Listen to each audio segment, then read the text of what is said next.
जागतिक महिला दिनाचे औचित्य साधून धुळे जिल्हा परिषद महिला बाल विकास विभागाच्या वतीने जिल्हा एकात्मिक आरोग्य व कुटुंब कल्याण विभाग तर्फे पुरस्कार वितरण सोहळा संपन्न। धुळे जिल्हा परिषदेच्या महिला व बाल विकास विभाग तर्फे जागतिक महिला दिनाचे औचित्य साधून पुरस्कार वितरण सोहळा पार पडला। आज दिनांक 18 मार्च 2025 रोजी जिल्हा परिषदेतील कैलासवासी यशवंतराव चव्हाण सभागृहात हा कार्यक्रम पार पडला। तर कार्यक्रमाच्या अध्यक्षस्थानी जिल्हा परिषदेचे मुख्य कार्यकारी अधिकारी विशाल नरवाडे यांच्या सुवैद्य पत्नी हे होते। तर या कार्यक्रमाप्रसंगी या ठिकाणी कार्यक्रमाच्या सुरुवातीला क्रांतिज्योती सावित्रीबाई फुले, राजमाता जिजाऊ, राजमाता रमाई यांच्या प्रतिमा पूजन करून कार्यक्रमास सुरुवात झाली। तर यावेळेस महिला दिनानिमित्त शपथ देखील देण्यात आली। त्यानंतर सांस्कृतिक कार्यक्रम पार पडले। तर यावेळेस महिलांनी रांगोळी काढून जागतिक महिला दिनाचे महत्त्व या ठिकाणी रांगोळीतून विशद केले। तर या प्रसंगी या ठिकाणी महिलांचा जीवन प्रवास, सक्षम अंगणवाडीताई, बालविवाह, सोशल मीडियाचे दुष्परिणाम आदी विषयांवर या ठिकाणी रांगोळीसह नाटिका देखील सादर करण्यात आल्या।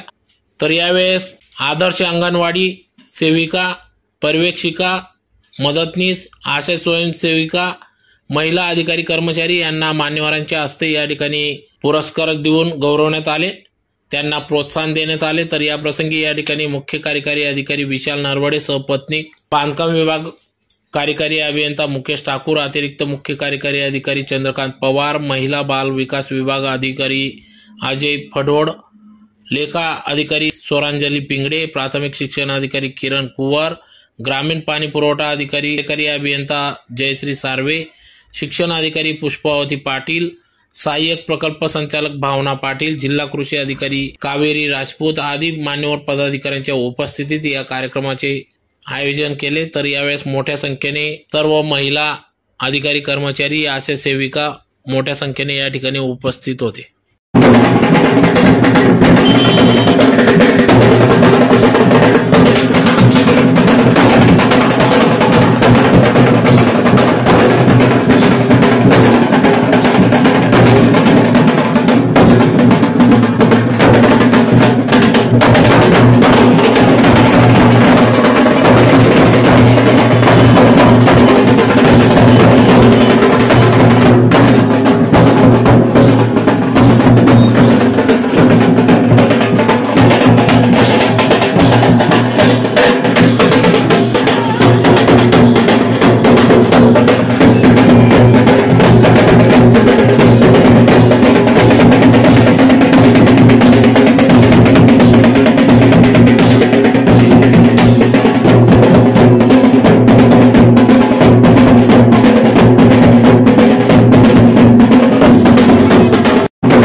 नाही, ज्याच्यामध्ये स्त्रीच्या जीवनाचा प्रवास दाखवलेला आहे.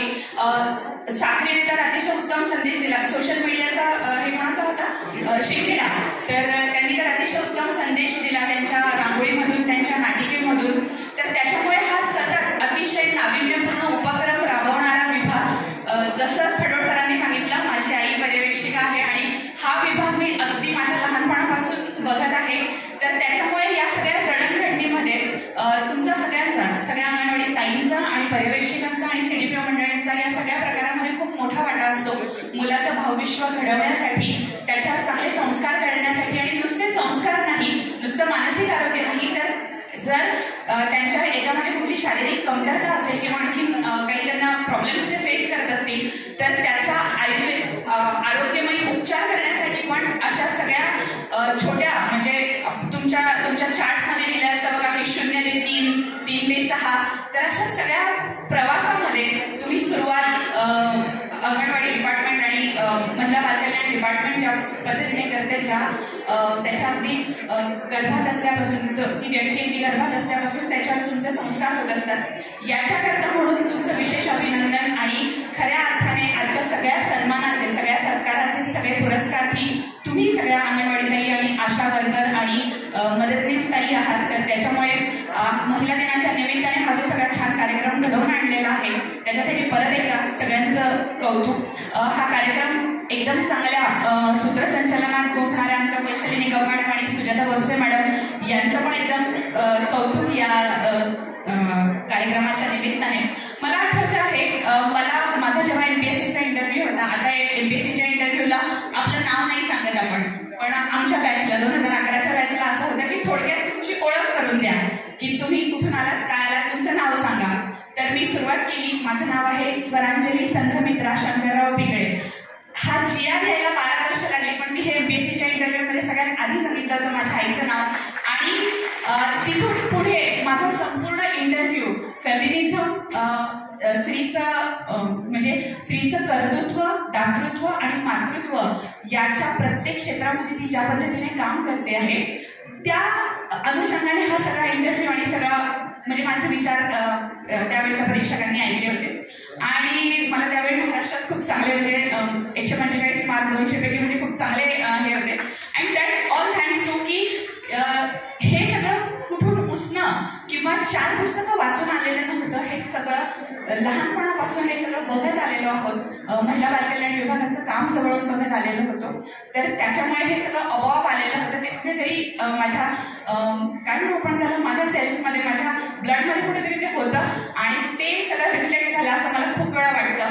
तर त्याच्यामुळे या कामाची जितकं कौतुक करावं, जितकी तारीफ करावी तितकं कमीच आहे. मला असं वाटतं की खऱ्या अर्थाने समाजसेवा करणारा डिपार्टमेंट जर असेल कुठले, तर शिक्षण, आरोग्य आणि महिला बालकल्याण असं मला मनापासून बऱ्याचदा वाटतं.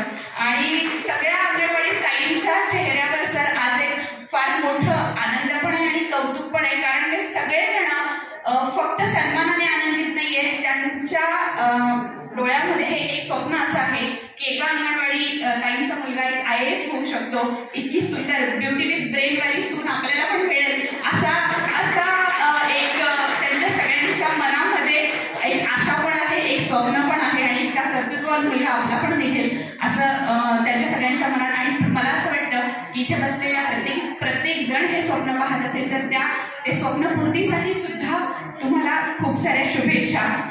खरं म्हणजे फडोळ सरांचं आणि माझं काल जेव्हा बोलणं झालं तर मला अपेक्षा नव्हती, म्हणजे मला मनोगत वगैरे व्यक्त करायचं आहे, त्यामुळे कदाचित थोडंसं ॲब्सर्ड होईल. पण या सगळ्या याच्यामध्ये आता आपण मूळ म्हणजे महिला दिनाच्या निमित्ताने जिथे जेव्हा कुठल्या तरी कार्यक्रमासाठी, सन्मानासाठी, सत्कारासाठी बोलवलं जातं, तेव्हा आपण एक नॉर्मली जिजाऊ, त्याच्यानंतर इंदिरा गांधी, झाशीची राणी, सावित्रीबाई फुले यांची नावं घेतो आणि आपण आपला महिला दिन साजरा करतो. पण मला असं वाटतं की कुठल्याही महिलेसाठी तिच्या कर्तृत्वाचं स्वातंत्र्य, जे मी आधी म्हणाले की मला अमुक एक क्षेत्र नोकरीसाठी निवडायचे, त्याला माझं करिअर बनवायचं आहे, असं स्वतंत्रपणे विचार करण्याची परिस्थिती समाजामध्ये निर्माण होईल. म्हणजे तिला कर्तृत्वाचं स्वातंत्र्य जेव्हा मिळेल आणि तिने स्वतः मी आई कधी व्हायचं आहे म्हणजे जेव्हा तिला मातृत्वाचं स्वातंत्र्य मिळेल त्यावेळी आपण मला असं वाटतं अजून चांगल्या पद्धतीने अजून प्रोग्रेसिव्हली आणि अतिशय पुरोगामी पद्धतीने हा महिला दिन अजून चांगल्या पद्धतीने साजरा होईल. आणि हे करण्यासाठी म्हणून तुम्हाला आम्हाला वेगवेगळ्या स्तरावर वेगवेगळ्या पद्धतीने प्रयत्न करायचे आहे. तुम्हाला प्रत्यक्ष काम करून तुम्हाला वेगवेगळ्या कामांसाठी पैसे देऊन मला तुम्हाला मदत करायची आहे. तर सरांना काल जेव्हा आमचं बजेट मांडायचं चालू होतं तेव्हा मी सगळ्यात आधी फडोळ सरांना फोन केला. म्हटलं सर अजून 40 लाख रुपये शिल्लकीचा बजेट मांडलं जात आहे, अजून 40 लाख रुपये शिल्लक आहेत, तर प्लीज सांगा अजून आपण या माध्यमातून जिल्हा परिषदेच्या माध्यमातून आपण कुठल्या कुठल्या चांगल्या योजना आपल्या विभागासाठी आपल्या संपूर्ण धुळे जिल्ह्यामधल्या संपूर्ण महिलांसाठी बालकांसाठी भगिनींसाठी मातांसाठी राबवू शकतो हे प्लीज मला सांगा. जेणेकरून त्या एवढा मोठा जो रथ फडोळ सर आणि नरवडे सरांच्या मार्गदर्शनाखाली हा एवढा हाकला जातोय त्याला कुठे ना कुठे माझा छोटासा का होईना पण हातभार लागेल आणि त्याचं एक वेगळं समाधान असतं लोकांपर्यंत काम करण्याचं आणि लोकांपर्यंत पोहोचण्याचं.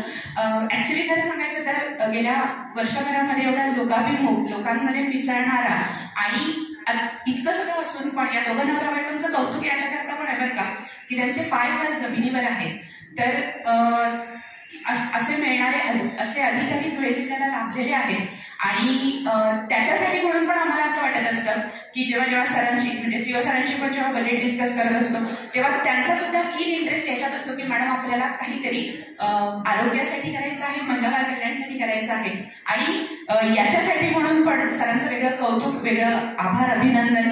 आणि मला असं वाटतं जाता जाता परत अजून एक विषय बोलायचा राहून जाईल म्हणून सांगते की महिलांमध्ये अजून चांगल्या पद्धतीने आर्थिक साक्षरता फायनान्शियल लिटरसी ज्यावेळी येईल आणि तुम्ही सगळ्यांनी मला सार्वे मॅडम आणि राजपूत मॅडम आणि कुवर मॅडम आमचं जेव्हा जेव्हा नेहमी बोलणं होत असतं तेव्हा मी त्यांना फार एम्फसाइज करत असते किंवा त्यांचं फार डोकं खात असते की नाही महिलांनी फायनान्शियली इंडिपेंडंट होणं आणि महिलांनी फायनान्शियली लिटरेट होणं किती गरजेचं आहे. तर आजच्या माझ्या सांगण्याचे 3 मुद्दे की कर्तृत्वाचं स्वातंत्र्य मिळालं पाहिजे, मातृत्वाचं स्वातंत्र्य मिळालं पाहिजे आणि सगळ्यात महत्त्वाचं म्हणजे तिने फायनान्शियली आर्थिक पद्धतीने साक्षर झालं पाहिजे. त्यावेळी आपण अजून चांगल्या पद्धतीने महिला दिन आपण दरवर्षी भेटणारच आहोत पण हे सगळं जर आपण अंगीकारलं आणि आपल्या आजूबाजूला असणाऱ्या महिलांना हे स्वातंत्र्य दिलं तर मला असं वाटतं की आजच्या महिला दिनाचं परत एकदा फलित होईल. एक फार छान कविता आहे. काही नको कोणाचे माझेच मागते मी, घामास जो मिळावा तो न्याय मागते मी, लखलाभ त्या तुम्हाला तुमच्या मिठास पंक्ती, माझ्याच भाकरीचा चतकोर मागते मी. अशा पद्धतीने तळागाळामध्ये काम करणाऱ्या सगळ्या ताईंना आणि आपल्याच मनगटावर सक्षम होणाऱ्या आपल्याच याच्यावर आपल्याच कर्तृत्वावर सक्षम होणाऱ्या सगळ्या ताईंना परत एकदा मानाचा मुजरा. धन्यवाद. महिला दिनाच्या निमित्ताने आयोजित या कार्यक्रमाच्या उपस्थित माझे सर्व जिल्हा परिषदचे अधिकारी विशेषतः महिला बाल कल्याण विभाग फडोळ साहेब आणि त्यांचे सर्व टीम यांचं मी मनापासून सर्वप्रथम अभिनंदन करतो की फार चांगला कार्यक्रम मलाही अपेक्षित नव्हता एवढा चांगला कार्यक्रम अतिशय चांगला आणि मला सांगून 1 तास पण 3 तासाचा कार्यक्रम त्यांनी आज पार पाडला आहे त्यामध्ये त्यांचे अभिनंदन. दुसरी बाब की ज्या महिलांनी अंगणवाडी सेविका असेल, आरोग्य विभाग असेल, कर्मचारी असेल, अधिकारी असेल, जिल्हा परिषद स्तरावर असेल, तालुका स्तराचे असतील, जे सन्मानार्थी आज आहेत त्यांनी आपला कॉन्ट्रीब्युशन आपला सहभाग दिलेला आहे आणि तुमच्यामुळे आम्हाला हा दिवस साजरा करण्यास संधी मिळते. या सर्वांचं पुनश्च मी एकदा अभिनंदन करतो, त्यांचं कौतुक करतो. आणि आजचं माझं अध्यक्षस्थान मी गमावलेलं आहे आणि अध्यक्षस्थानासाठी मी गृहमंत्र्यांना बसवलेलं आहे तर त्याबद्दलही मी आयोजकांचा आभार व्यक्त करतो. आणि माझ्यासाठी 2 वर्ष अगोदर मी जेव्हा आता 2016 पासून मी IPS बनलेलो आहे, आज मला जवळपास 9 वर्ष म्हणजे आम्हाला 8 जागतिक महिला दिवस मी अधिकारी म्हणून अटेंड केलेले आहेत. पण 2 वर्ष अगोदर जागतिक महिला दिवस करताना मी केवळ आईबद्दल बोलायचो. आता मागच्या 2 वर्षामध्ये चित्र बदललंय कारण की मी सांगितलं की असाच 2023चा जागतिक महिला दिवस होता. मी शेजारच्या जिल्ह्यामध्ये नाशिकला पोस्टेड होतो तेव्हा माझ्याकडे आदिवासी विकास विभागाच्या 7 तालुक्याची जबाबदारी होती आणि 2 तालुक्याची महसूल विभागाची जबाबदारी होती. कळवण सुरगाणापासून ते देवळा, सटाणा, मालेगाव, नांदगाव आणि हे सगळे 7 तालुके माझ्या अंडर होते.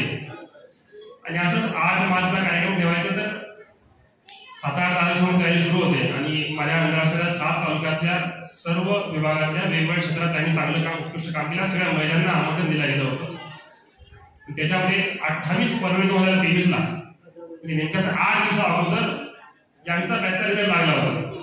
त्याच्यामध्ये एमपीएससीद्वारे कसमादी पट्ट्यातल्या 3 मुली सिलेक्ट झाल्या होत्या आणि अशा सर्व याच्यामध्ये यांच्या काकू पण जिल्हा सदस्य होत्या. तर त्या सगळ्यांचं निमंत्रण होतं आणि काही दिवशी अशी सिटिंग अरेंजमेंट होती.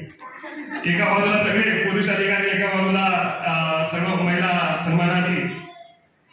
तर तिथून आमच्या जीवनाची सुरुवात झाली. आता मला आईसोबत माझ्या बेटर हा बद्दल सुद्धा जागतिक महिला दिनाबद्दल बोलायला लागत आहे. ही पार्श्वभूमी पुन्हा रिपीट केली कारण की यांच्यासमोर ती नव्हती. असो, तर मला असं वाटतं की खरं यश महिला दिनाचं की एक असा दिवस उजाडावा की ज्या दिवशी आपल्याला जागतिक महिला दिवस वेगळा साजरा करण्याची आवश्यकताच पडू नये.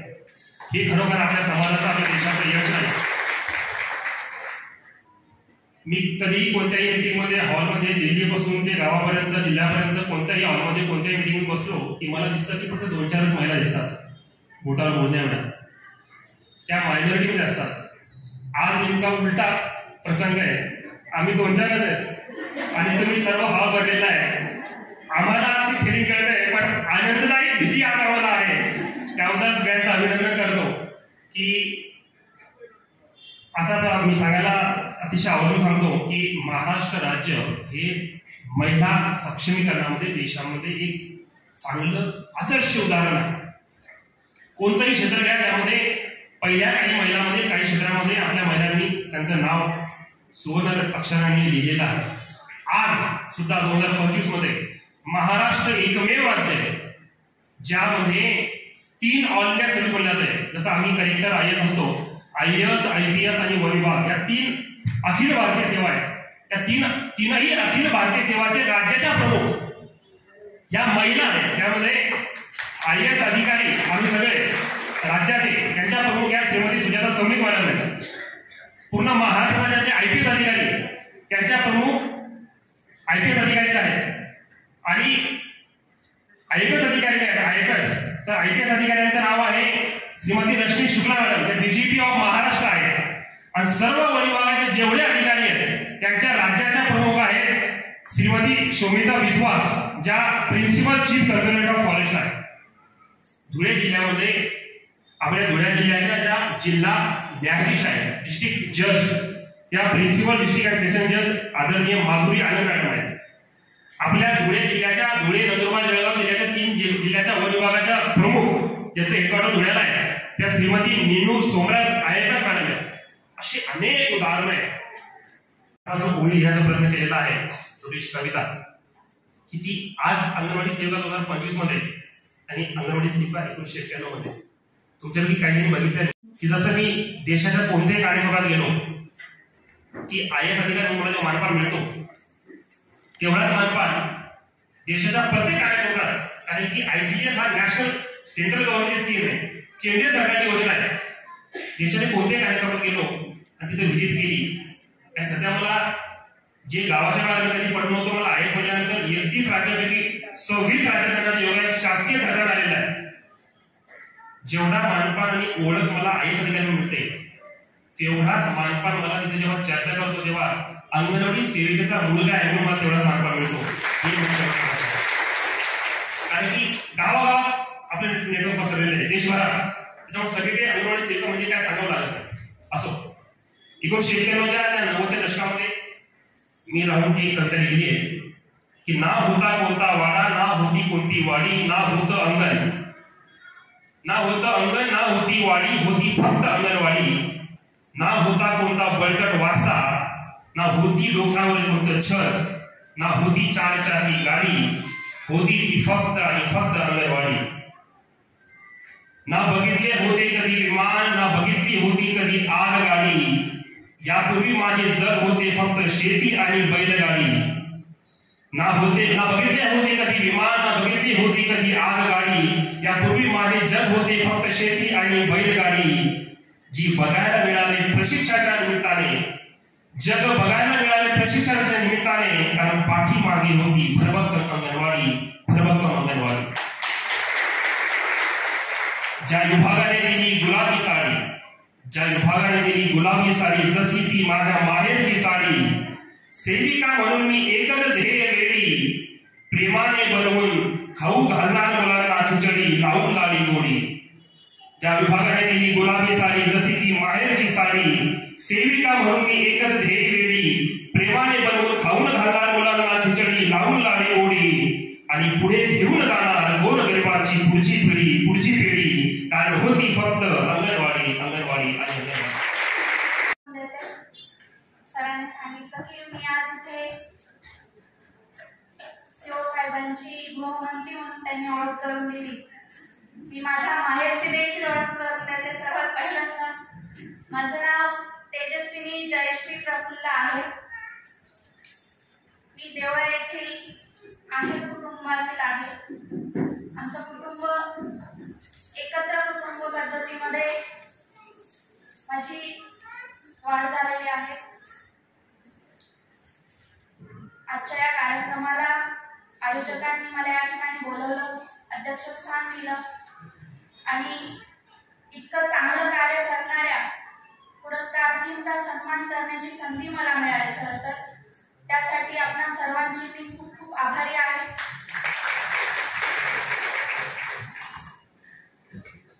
आज सर्व अंगणवाडी सेविकांना बघून मला अभ्यासाची गोडी लावणाऱ्या माझ्या अंगणवाडीच्या बाईंची मला आठवण आली.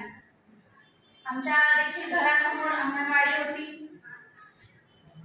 तेव्हा मी फक्त खेळत होती आणि ते रोज मला घ्यायला येणार, सोडायला येणार. फक्त ते नोकरीच नाही करत, तर मुलांना स्वतःच्या मुलांप्रमाणे सांभाळतात. तिथे स्वयंपाक बनवणं, खाऊ घालणं, रडायला लागलं तर त्याला सांभाळणं. मी जशी माझ्या आईला त्रास दिलेला असेल तेवढाच त्रास अंगणवाडी त्या बाईंना दिलेला असेल. कारण ती घराच्या जवळच असल्यामुळे वडिलांकडे तेव्हा बुलेट होती. आवाज आला तिकडून, मला कळायचं की मम्मी पप्पा कुठेतरी बाहेर जात आहे. तिथून रडणं जे सुरू करणार, तो आवाज घरापर्यंत जाणार. मग ते सगळे मुलं सोडून त्या अंगणवाडीच्या बाई मला सांभाळायच्या. नाहीच ऐकलं तर घरी परत सोडायला जायचं. जोपर्यंत माझा मूड ठीक होती तोपर्यंत परत थांबायचं, परत घेऊन यायचं. आणि आजकाल तर परिस्थिती अशी आहे अजून की शेतात आतमध्ये कुठेतरी राहणारे आदिवासी किंवा शेतात कामाला जाणाऱ्या मजुरांच्या मुलं घेण्यासाठी सुद्धा या अंगणवाडी सेविकांना तिथपर्यंत जावं लागतं. फक्त शिकवूनच नाही तर हे सगळे चॅलेंजेस त्यांना फेस करावे लागतात. तर त्यांच्या कार्याला माझा सलाम. अंगणवाडीच्या बाई एक झाल्या, त्याच्यानंतर मला घडवणारी माझी आई, जिने संपूर्ण कुटुंबाला एकत्र एका धाग्याप्रमाणे ओढून ठेवलं.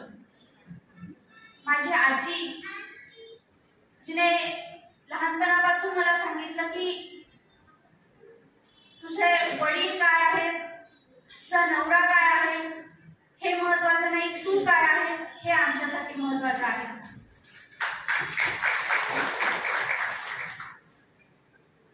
माझी आजी नगरसेविका म्हणून तिने काम पाहिलेलं आहे. तर ज्या दिवशी जनरल बॉडीची मीटिंग असणार, वयाच्या 68 ते 70 वयाच्या त्या स्पॅन मध्ये असताना देखील दुसऱ्या दिवशी मीटिंग असेल तर तिचा लिस्ट रेडी असायची की उद्या मला काय काय काम करून घ्यायचे. जोपर्यंत तिच्या मागण्या पूर्ण होती तोपर्यंत ती मीटिंगच संपणार नाही. अशी धाडसी माझी आजी. त्यानंतर माझी काकू, जी जिल्हा परिषद सदस्य राहिलेली आहे नाशिकची. ती ज्या दिवशी जनरल बॉडीची मीटिंग असणार त्याच्या दुसऱ्या दिवशी पेपरला हेडलाईनला बातमी येणार, मॅडमला माहिती आहे. तर तर अशा कर्तृत्ववान महिलांच्या कुटुंबात जर मी जन्माला आलेली असेल तर मी उपजिल्हाधिकारी होऊन कोणतंच मोठं काम केलेलं नाही असं मला वाटतं. हे मी करायलाच हवं, ती माझी जबाबदारी होती. मला पुढे आल्या त्या आपोआप नाही आल्या. त्यांच्या मागे जे कुटुंब होतं, ज्यांनी त्यांना सपोर्ट केला, ते जास्त महत्वाचं आहे. नाहीतर किती पण हुशारी असते, किती पण कर्तृत्व असतं, परंतु कुटुंब तसं नसेल तर त्या हुशारीचा आणि कर्तृत्वाचा काही उपयोग होत नाही. तर असं त्यांना प्रोत्साहित करणाऱ्या माझ्या आजोबा असतील, माझे वडील असतील, माझे काका असतील, त्या सर्वांचे खरं तर मी अभिनंदन करते. जसं मला माझ्या आई वडील, काका काकू, आजी आजोबा, भावा बहिणींनी इथपर्यंत पोहोचवण्यासाठी खूप धडपड केलेली आहे. मी फक्त अभ्यासच करायची आणि ते सगळ्यात सोपं काम आहे. परंतु बाकीचं सगळीकडून जे मुलीचं लग्न करा अशा सगळ्या गोष्टी होत असतात आणि कुटुंब म्हणून काय असतं ते लोकांना फेस करणं, समाजाला फेस करणं हे तुम्ही सर्व जाणता. तर असंच कोणीतरी फोर्स केल्यामुळे माझी परीक्षा देखील कोरोनामुळे लांबली होती आणि क्लास 1 अधिकाराचं स्थळ आलं. घरच्यांची इच्छा नसताना ते अशी स्टेज येऊन ठेवली होती की 4 वेळा परीक्षा लांबली आणि कोणाला नाही सांगणं म्हणजे ते अपमानासारखं वाटत होतं त्यांना. तर त्यांनी मुलाला बघायला येण्यासाठी हो सांगितलं आणि ते मला माहीतच नव्हतं की उद्या मला मुलगा बघायला येणार आहे. रात्री 10 वाजता लायब्ररी मधून आले मी, तेव्हा माझ्या लहान भावाने मला सांगितलं. मुलगा बघायला आला, समोर मुलगा बसलेला, मी मान वर करून सुद्धा पाहिलं नाही. मला लग्नच करायचं नाही, मला अभ्यास करायचा, मला जेव्हा मी डेप्युटी कलेक्टर होईल तेव्हाच लग्न करेल असा माझा देखील हट्ट होता. आणि घरच्यांना देखील माहिती होतं की मी आता कशी रिॲक्ट करणार आहे, किती संताप करणार आहे. मुलगा बाहेर गेला दरवाजातून, माझ्या बॅग सगळ्या गाडीत, मला नाशिकला सोडा, मला अभ्यास करायचा आहे. आणि आईला देखील सांगितलं की तू पण चल, काही नाही, तुझं शेतातलं काम नाही, घरातलं काम नाही, तुला माझ्या अभ्यासाची कदर नाहीये, चल माझ्यासोबत. तो मुलगा जाती तेवढ्यात सगळे घरातले देखील गायब. तर असं, आणि मम्मीने मला जेव्हा म्हटलं की शेतात मक्की लावलेले आहेत, मका, तर म्हणे की आता ते पीक काढायची वेळ आलेली आहे, आता मी येऊ शकत नाही, तू जा, मी नंतर येईल. तुला 4 महिन्यापूर्वी जे आहे त्याची किंमत तुला आहे आणि मी माझ्या लहानपणापासूनचं स्वप्न आहे त्याची किंमत नाही का? आता तर इथे थांबायचंच नाही, आता तुला यावंच लागेल. असं करून मी नेलं. 4 दिवसात प्रिलिमची परीक्षा होती, परीक्षा दिली आणि त्यानंतर परीक्षेनंतर मुलावाल्यांचा उत्तर द्यायची वेळ आली. त्यांनी वाट पाहिली. माझे काका आले, मला माझ्याकडे अभ्यास करत होती, मी आले की ते उत्तर विचारताय, तुझं काय म्हणणं आहे? म्हटलं मला नाही करायचंय लग्न, तुम्हाला माहिती मला माझं काय म्हणणं आहे ते. काका म्हटले की क्लास 1 मुलाला तू रिजेक्ट करते, तू कोण आहेस? म्हटलं आज तुम्ही हा प्रश्न विचारला, उद्या तुमचं माझ्यावर इतकं प्रेम असून तुम्ही मला हा प्रश्न विचारू शकता, तर मला दुसरे विचारणार नाही कशावरून? याचा अर्थ मला आता स्वतःला सिद्धच करायचं आहे. मी जोपर्यंत डेप्युटी कलेक्टर होत नाही तोपर्यंत मी घरीच येणार नाही. मग पुण्याला कोरोनामध्ये सगळं बंद, मेस बंद, लायब्ररी बंद, तरी सुद्धा मी हॉस्टेलला एकटी राहिली. तो अभ्यास केला, मेन्स दिली, इंटरव्ह्यू दिला. इंटरव्ह्यू मध्ये मला महाराष्ट्रात सगळ्यात टॉपचे मार्क्स मिळाले आणि त्या रिझल्ट आल्यानंतर सगळ्यात जास्त माझे काकाच रडले. तर अशा पद्धतीने माझे काका काकू, आई वडील, आजी, इवन माझे भाऊ ज्यांनी प्रत्येक वेळा मला सोडायला घ्यायला, मी लायब्ररीत अभ्यास करायचे. माझा लहान भाऊ काकांचा मुलगा जो आहे तो मला दिवसातून 8 वेळा घ्यायला सोडायला यायचा. सकाळी नाश्त्याला परत येणार, परत सोडायला येणार, जेवायला येणार, पुन्हा सोडायला येणार, चहा प्यायला सायंकाळी पुन्हा सोडायला येणार. रात्री 11 वाजेपर्यंत तो पण जागायचा आणि मग लायब्ररीत मी एकटी असायची 9 वाजेनंतर. तर तो माझ्यासोबत बसायचा, माझ्या सोबतीला. त्याला अभ्यास वगैरे नसायचा तेवढा, पण तरी सुद्धा तो बसायचा. अशा पद्धतीने त्याचं एक काम झालं. माझी बहीण तेव्हा MBBS चा अभ्यास करत होती नीटसाठी. ती सुद्धा तिचे जेव्हा नोट्स बनवायची तेव्हा त्याच्यामधून काय कामाचं आहे जे मला माझ्या परीक्षेला येईल, तिला माहित नाही विचारलेलं की ते परीक्षेला येईल की नाही, पण प्रत्येक चॅप्टर मधल्या तिच्या नोट्स ती काढून ठेवायची आणि माझ्या नोट्स मध्ये ठेवून द्यायची की हे कदाचित तुझ्या एक्झामला येऊ शकतं. त्याच्यानंतर माझे 2 भाऊ, त्यांनी पण प्रत्येक हट्ट माझा पुरवलेला आहे आणि माझी बाजू कधीच सोडली नाही. अशा पद्धतीने मी ज्या ठिकाणी पोहोचली तिथे पोहोचण्यासाठी माझ्या संपूर्ण कुटुंबाने खूप माझी चिडचिड सहन केलेली आहे. सगळे माझे हट्ट पुरवलेले आहेत. अशा सर्वांचे मी खूप खूप आभारी आहे. आजच्या पुरस्कारार्थींचे मी खूप खूप अभिनंदन करते. आणि आयोजक महिला बाल विकास विभाग जिल्हा परिषद धुळे आयोजकांनी खूप छान पद्धतीने हा कार्यक्रम आयोजित केला आणि माझ्या आयुष्याच्या खूप महत्त्वाच्या टप्प्याची सुरुवात ज्या महिला दिनापासूनच झाली, तो महिला दिन माझ्यासाठी खूप स्पेशल बनवला तो आज. आणि आजच्या अँकर त्यांचे तर खूप खूप अभिनंदन करते. खूप छान त्यांनी अँकरिंग केली आणि महिला दिनाच्या तुम्हाला 10 दिवस उशिरा का होईना खूप खूप शुभेच्छा. आणि माझं लांबतं भाषण ऐकलं त्याबद्दल मी देखील आभारी आहे. जय महाराष्ट्र. जय